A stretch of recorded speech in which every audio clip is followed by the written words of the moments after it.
రజకులను అణగారిన వర్గాలుగా గుర్తించాలి. ఆర్థిక, సామాజిక, రాజకీయంగా ఎదిగేందుకు ప్రభుత్వం తగు చర్యలు తీసుకోవాలి.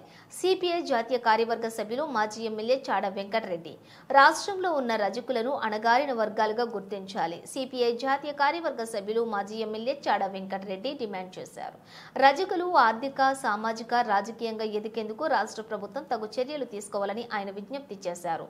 వాషర్మెన్ ఫెడరేషన్ ను తగినన్ని నిధులు కేటాయించి అలాగే ఆధునిక సాంకేతికతకు జోడిస్తూ రజక వృత్తిదారులకు ఆదుకోవాలని చెప్పి కోరారు.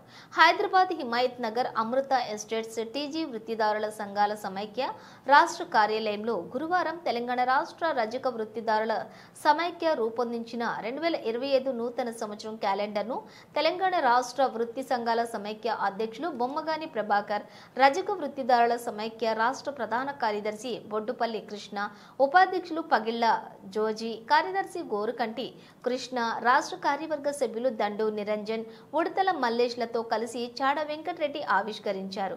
ఈ సందర్భంగా ఆయన మాట్లాడుతూ రజకులు దేశంలో 18 రాష్ట్రాలలో 2 కేంద్రపాలిత ప్రాంతాల్లో ఎస్సీ జాబితాలో ఉన్నారని, తెలంగాణలో రజకులని ఎస్సీ జాబితాలోని చేర్చాలని అన్నారు. రజక ఫెడరేషన్ కు పాలక మండలి ఏర్పాటు చేసి రాష్ట్రంలో ఉన్న రజక జనాభా ప్రాతిపాదికన బడ్జెట్ కేటాయింపులు చేసి దోబిఘాట్లను ఆధునీకరించి మౌలిక వసతులు కల్పించాలని అన్నారు.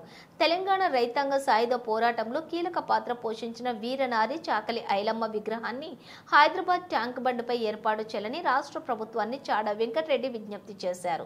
బొమ్మగాని ప్రభాకర్ మాట్లాడుతూ చేతి వృత్తులు ప్రాచీన వృత్తులని గ్రామీణ జీవనంలో మమేకమై అభివృద్ధిలో భాగస్వామ్యం అయ్యాయని తెలిపారు. రజకులకు బీసీ కార్పొరేషన్ ద్వారా సబ్సిడీతో కూడినటువంటి రుణాలను మంజూరు చేసి వారి సంక్షేమాన్ని ప్రభుత్వం తోడ్పాటును ఇవ్వాలని చెప్పి అన్నారు. రాష్ట్రంలో ప్రభుత్వం ఏర్పాటు చేయబోయే స్కిల్స్ యూనివర్సిటీలోని గ్రామీణ చేతి వృత్తిదారులకు ప్రవేశం కల్పించి ఉపాధి అవకాశాలు కల్పించేందుకు అవసరమైన శిక్షణను ఇవ్వాలని విజ్ఞప్తి చేశారు. 55 సంవత్సరాలు నిండిన రజకులకు 4,000 రూపాయలు పెన్షన్ మంజూరు చేయాలని, రజకులకు ప్రస్తుతం కొనసాగిస్తున్న 250 యూనిట్ల ఉచిత విద్యుత్ని 500 యూనిట్లకి పంచాలని బొమ్మగాని ప్రభాకర్ డిమాండ్ చేశారు. సొసైటీలు, రజక సొసైటీలు చాలా అక్కడక్కడ ఉన్నాయి. నేనే స్వయంగా మా ఊర్లో ఆదర్శ రజక సహకార సంఘాన్ని పెట్టి అప్పుడు సోడా సప్లై చేసేవాళ్ళం, వాషింగ్ సోడా. ఆ రకంగా అనేక చోట్ల సబ్సిడీలపై ఇచ్చేవాళ్ళం. ఇవాళ అవన్నీ పోయినాయి. పాలకులు మారుతూ ఉన్నారు. ఈ వృత్తులకు ఇవ్వాల్సినటువంటి ఆర్థిక సహాయకారాలు లేదా వస్తు రూపేణ ఇచ్చేటువంటి సబ్సిడీలన్నీ కూడా తుంగులు తొక్కేశారు. అందుకని ఇప్పుడు రాష్ట్రంలో రజక ఫెడరేషన్ ఇది గతంలో కూడా బాగా పనిచేసేది. అది ఇవాళ ఆ రజక ఫెడరేషన్కి సంబంధించిన నిధులు లేవు. దాని కనీసం దాన్ని చర్చే లేదు. దాని గురించి ఆలోచించే పరిస్థితి లేదు. అందుకనే ఇవాళ బీసీల సంఖ్య బాగా ఉందని ఒక చెప్తున్నప్పుడు అందులో రజకులు బట్టలు ఉతికేవాళ్ళు కాబట్టి మరి దీని పట్ల కూడా ఆలోచించాలి. గత ప్రభుత్వం 250 యూనిట్ల వరకు ఫ్రీ సబ్సిడీని యూనిట్కి ఫ్రీగా ఇచ్చింది.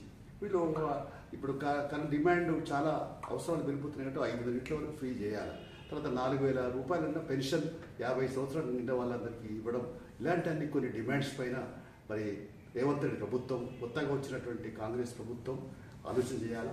తర్వాత అందులో వీరవనిత ఐలమ్మ విజ్ఞాన్ని కూడా ట్యాంక్ బండ్ కూడా పెట్టడం సవగా ఉంటుంది.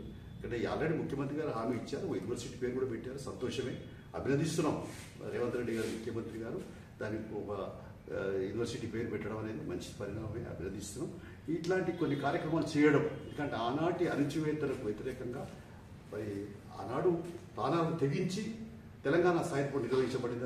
అందులో ఐలమ్మ గారి పాత్ర మరి గణనీయమైనటువంటి విషయాన్ని కూడా గుర్తు చేసుకుని రజకులను ఏదైతుందో వాళ్ళ అణగారిన వర్గాలుగా గుర్తించి వాళ్ళ డిమాండ్స్ అన్ని కూడా నెరవేర్చడం ద్వారా రాష్ట్ర ప్రభుత్వం కూడా ఆ వృత్తిని పరిరక్షించే విషయంలో కూడా సీరియస్గా స్పందించాలని చెప్పి మరి ఈ వృత్తి సంఘం ద్వారా విజ్ఞప్తి చేస్తున్నాను. గవర్నమెంట్ స్పందించాలని కోరుతున్నాను.